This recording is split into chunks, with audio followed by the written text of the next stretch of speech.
디모데후서 1장. 그리스도 예수 안에 있는 생명의 약속을 전하라는 하나님의 뜻에 따라 예수 그리스도의 사도가 된 나 바울은 나의 사랑하는 아들 디모데에게 편지를 씁니다. 하나님 아버지와 우리 주 예수 그리스도께서 은혜와 자비와 평안을 내려주시기를 빕니다. 나는 밤낮으로 기도할 때마다 그때를 기억하면서 하나님께 감사드립니다. 하나님은 우리 조상의 하나님이시며 또한 나의 하나님이십니다. 그분을 섬기는 것은 진정 나의 기쁨입니다. 나는 그대가 떠날 때에 흘렸던 눈물을 기억하고 있으며 어서 빨리 그대를 만나고 싶습니다. 다시 만난다면 얼마나 기쁘겠습니까? 나는 그대의 진실한 믿음을 기억하고 있습니다. 그 믿음은 그대의 할머니 로이스와 어머니 유니게에게 있었던 것인데 이제 그대가 그 믿음을 물려받았습니다. 내가 왜 하나님께서 그대에게 주신 은사를 사용하라고 말하는지 아시겠습니까? 하나님께서는 내가 그대에게 손을 얹고 기도할 때 은사를 주셨습니다. 작은 불꽃이 큰 불을 일으키듯 그대가 받은 은사를 자라게 하십시오. 하나님께서는 우리에게 두려워하는 마음을 주신 것이 아니라 능력과 사랑과 절제하는 마음을 주셨습니다. 그러므로 우리 주 예수님을 증거하는 것을 부끄러워하지 마십시오. 또한 주님을 위해 감옥에 갇힌 나에게 대해서도 부끄러워하지 말기 바랍니다. 오히려 복음을 위해 함께 고난을 받으십시오. 하나님께서 이 모든 것을 할 수 있는 능력을 주실 것입니다. 하나님께서는 우리를 구원해 주시고 그분의 거룩한 백성으로 삼으셨습니다. 이것은 우리가 무엇인가 큰 일을 해서가 아니라 그분이 원하셔서 그분의 은혜로 된 것입니다. 그 은혜는 세상이 시작되기 전에 예수 그리스도를 통해 우리에게 이미 주어졌습니다. 그리고 우리 구주 예수 그리스도가 오시고 나서야 비로소 우리에게 보여졌습니다. 하나님께서는 죽음의 권세를 깨뜨리시고 복음을 통해 영원한 생명의 길을 보여주셨습니다. 나는 이 복음을 전하는 사람으로 선택받았고 또 사도와 교사의 직무를 맡았습니다. 내가 복음을 전하는 일 때문에 고난을 받지만 이에 대해 조금도 부끄러워하지 않습니다. 그것은 내가 지금까지 믿어온 한 분 예수 그리스도를 잘 알고 있기 때문입니다. 또 주님은 내게 맡기신 것을 세상 끝날까지 안전하게 지키실 것이라고 확실히 믿기 때문입니다. 내게서 들은 진리의 가르침을 잘 따르십시오. 그래서 예수 그리스도 안에서 우리가 가지게 될 믿음과 사랑의 본으로 삼으십시오. 우리 안에 계신 성령께 도우심을 구하며 그대에게 맡겨진 진리를 소중히 간직하십시오. 그대도 알다시피 아시아에 있는 모든 사람들이 나를 버렸습니다. 심지어 부겔로와 히모게네마저 또 나를 버려 떠났습니다. 주님께서 오네시모로의 가족에게 은혜를 베푸시기를 기도합니다. 그는 여러 번 나를 찾아와 격려해 주었으며 내가 감옥에 갇힌 것도 부끄러워하지 않았습니다.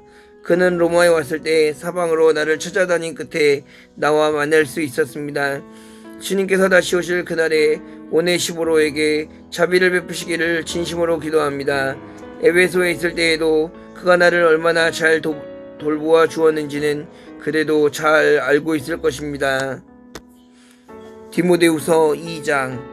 나의 사랑하는 아들 디모데여, 예수 그리스도의 은혜로 인해 강하고 담대하십시오. 내게서 들은 가르침을 충성된 사람들에게 가르치십시오. 그러면 그들이 또다시 다른 사람에게 말씀을 가르칠 것입니다. 예수 그리스도의 훌륭한 군사답게 지금 우리가 받는 고난을 함께 겪으십시오. 군사는 자신의 지휘관을 따라 그를 기쁘게 해야 하기 때문에 이 세상의 작은 일에는 신경을 쓸 수가 없습니다. 경기하는 사람이 규칙을 어기면 상을 받을 수가 없습니다. 열심히 일한 농부가 수확되는 곡식을 먼저 얻는 것이 당연합니다. 내가 말하는 것을 귀담아 들으십시오. 주님께서 이 모든 것을 이해할 수 있는 지혜를 주실 것입니다. 예수 그리스도를 깊이 묵상하십시오. 그분은 다윗의 후손으로 태어나시고 죽은 자 가운데서 부활하셨습니다. 내가 전하는 말씀이 바로 이것이며 이 복음 때문에 내가 고난을 받는 것입니다. 나는 비록 죄인처럼 쇠사슬에 매여 있지만 하나님의 말씀은 결코 묶일 수 없습니다. 그러므로 나는 이 모든 괴로움을 기쁘게 참을 수 있습니다. 하나님께서 선택하신 사람에게는 예수 그리스도 안에 있는 구원을 베푸시고 영원한 영광도 함께 주실 것입니다. 진리의 말씀이 여기 있습니다. 우리가 주님과 함께 죽으면 주님과 함께 다시 살아나게 될 것입니다. 우리가 계속 참으면 주님과 함께 왕 노릇할 것입니다. 우리가 주님을 모른다고 하면 주님 역시 우리를 모른다고 하실 것입니다. 그러나 우리가 신실하지 못할 때에도 주님은 우리에게 신실하게 대하십니다. 왜냐하면 그분은 자기를 부인할 수 없으시기 때문입니다. 그대는 성도들을 가르칠 때에 하나님 앞에서 말다툼을 하지 않도록 주의를 주십시오. 말로 하는 논쟁은 아무에게도 도움이 안 될 뿐더러 그것을 듣는 사람들도 망하게 합니다. 그대 스스로 하나님께 인정받는 선한 사람이 되도록 힘쓰고 하나님을 열심히 섬기십시오. 진리의 말씀을 올바르게 가르쳐서 부끄러움이 없는 일꾼이 되도록 노력하십시오. 쓸모없는 세상적인 것들을 이야기하는 사람들을 피하십시오. 그런 사람들은 경건에서 점점 더 멀어지게 할 뿐입니다. 그들의 거짓된 가르침은 암처럼 퍼지게 되는데 후메네오와 빌레도가 그런 가르침을 전한 사람입니다. 그들은 진리의 말씀을 떠났습니다. 부활은 이미 옛날에 일어났다고 말하며 믿음이 약한 자들을 넘어뜨리고 있습니다. 그러나 하나님의 든든한 터는 결코 무너지지 않습니다. 그 터 위에 주님은 주님께 속한 자를 다 알고 계신다라는 말씀과 주님을 믿는다고 말하는 자를 악을 행해서는 안 된다라는 말씀이 기록되어 있습니다. 큰 집에는 금그릇과 은그릇이 있습니다. 그러나 나무그릇과 흙으로 빚은 그릇 또한 있습니다. 그 그릇 가운데 특별히 귀하게 쓰이는 그릇도 있지만 평범하게 쓰이는 그릇도 있을 것입니다. 만약 누구든지 악을 멸리하고 자신을 깨끗하게 하면 주인이신 주님이 쓰시기에 귀하고 거룩한 그릇이 될 것입니다. 그런 사람은 언제나 좋은 일에 쓰일 수 있는 준비된 사람입니다. 젊은 사람들이 빠지기 쉬운 정욕을 멀리하십시오.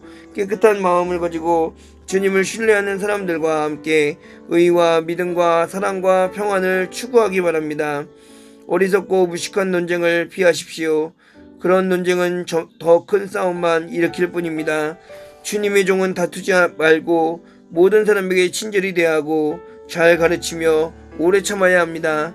또한 진리를 거역하는 자들에게도 온유한 마음으로 가르쳐야 합니다. 그러면 하나님께서 그들의 마음을 변화시켜 진리를 따르도록 만드실지도 모르기 때문입니다. 마귀는 그들을 올무에 묶어두고 제멋대로 하려고 했지만 결국 그들은 하나님의 뜻을 따라 살게 될 것입니다. 아멘. 할렐루야. 디모데